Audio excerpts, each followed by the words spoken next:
Assalamualaikum warahmatullahi wabarakatuh.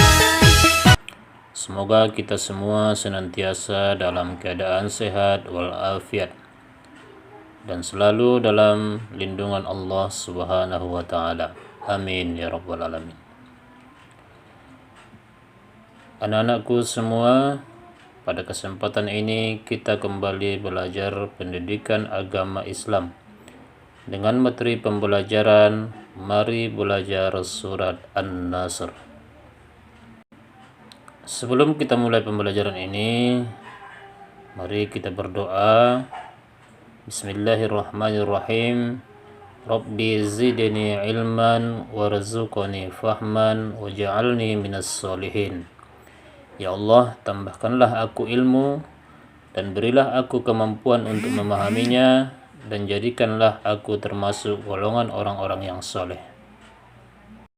Adapun indikator pencapaian yang akan kita pelajari pada hari ini, yang pertama, siswa mampu membaca surat An-Nasr dengan baik dan benar. Yang kedua, mampu menghafalkan surat An-Nasr. Yang ketiga, dapat menulis surat An-Nasr dengan baik dan benar.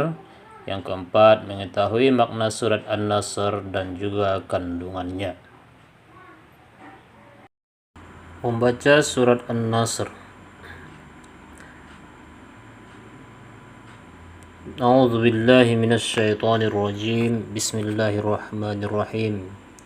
Idza jaa nasrullahi wal fath ورأيت الناس يدخلون في دين الله أفواجا فسبح بحمد ربك واستغفره إنه كان توابا.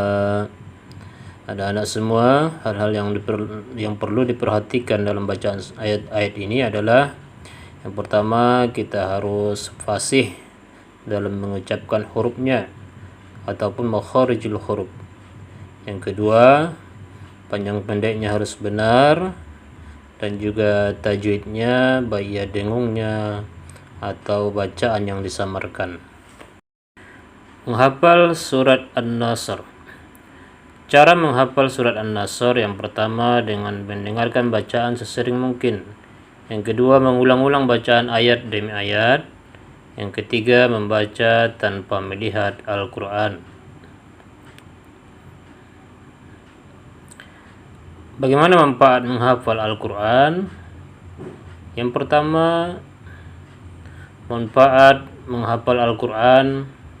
Al-Quran dapat memberi syafaat bagi orang-orang yang membacanya. Sebagaimana dalam hadis dijelaskan oleh Rasulullah, Aqra'ul Quran fa innahu ya'ti yaumal qiyamah syafi'an li ashabihi. Bacalah Al-Quran, sesungguhnya pada hari kiamat Al-Quran itu akan memberikan syafaat bagi para sahabatnya atau orang-orang yang membacanya. Yang kedua, Allah Subhanahu wa taala meninggikan derajat orang-orang yang membaca Al-Quran. Dan yang ketiga, menjadi pembela dan pelindung dari azab api neraka. Dan ada satu lagi yang perlu anak-anak semua ketahui, bahwasanya orang yang menghafal Al-Quran pada hari kiamat nanti akan dapat memberikan syafaat atau pertolongan kepada kedua orang tuanya dan juga keluarga yang ia cintai. Dan juga ia dapat memberikan mahkota nanti kepada kedua orang tuanya bagi anak-anak yang dapat menghafal Al-Quran.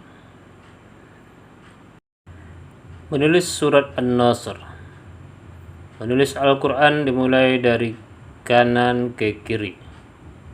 Menulis Al-Quran dapat meningkatkan ingatan atau dapat meningkatkan daya ingat kita, terutama terhadap ayat-ayat atau surat-surat yang sudah hafal.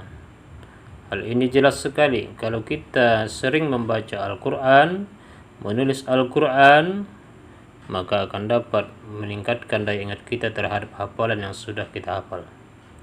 Makna dan kandungan surat An-Nasr. Surat An-Nasr tergolong surat Madaniyah, artinya surat yang diturunkan di kota Madinah atau sesudah Nabi Muhammad SAW hijrah dari kota Makkah ke Madinah. Nama An-Nasr ini diambil dari ayat pertama, yang artinya pertolongan. Apa bunyi ayatnya? Idza jaa nasrullahi wal fath. Anasrullah artinya pertolongan Allah. Urutan surat An-Nasr dalam Al-Quran adalah yang ke-110 dan diturunkan sesudah surat At-Taubah. Surat ini disebut juga surat At-Taudi yang artinya perpisahan. Kenapa disebut perpisahan? Karena berkaitan dengan terjadinya Fathul Makkah atau penaklukan kota Makkah oleh Rasulullah SAW dan kaum muslimin. Dan setelah Fathul Makkah ini tidak lama lagi terjadilah peristiwa Haji Wada atau haji perpisahan. Adapun isi kandungan surat An-Nasr adalah pada ayat pertama Allah Subhanahu wa taala memberikan pertolongan dan kemenangan kepada Nabi Muhammad SAW dan kaum muslimin pada peristiwa Fathul Makkah. Hal ini dijelaskan Allah pada ayat pertama. Idza jaa nasrullahi wal fath. Apabila datang pertolongan Allah dan kemenangan. Bahwasanya Allah akan selalu menolong orang-orang kaum muslimin, Nabi Muhammad SAW dan juga kaum muslimin lainnya dalam menyebarkan agama Islam. Kandungan yang kedua terdapat pada ayat kedua, yaitu masuknya manusia secara berbondong-bondong ke dalam agama Islam. Hal ini dijelaskan Allah dalam ayat kedua. Wa ra'aitan nasa yadkhuluna fi dinillahi afwaja. Dan kamu melihat manusia masuk ke dalam agama Allah dengan berbondong-bondong. Bahwasanya pada peristiwa Fathul Makkah, orang-orang kafir Quraisy Makkah masuk ke dalam agama Islam secara berbondong-bondong. Pada ayat ketiga, Allah Subhanahu wa taala menganjurkan kita, menyuruh kita supaya bertasbih kepada Allah dan bersyukur kepadanya atas segala nikmat yang telah diberikan kepada kita, bahwa sesungguhnya Allah Maha Penerima Taubat. Anak-anakku semuanya, inilah pembelajaran kita pada kesempatan ini. Semoga dapat dipahami dan bermanfaat untuk kita semua. Terima kasih atas perhatiannya. Assalamualaikum warahmatullahi wabarakatuh.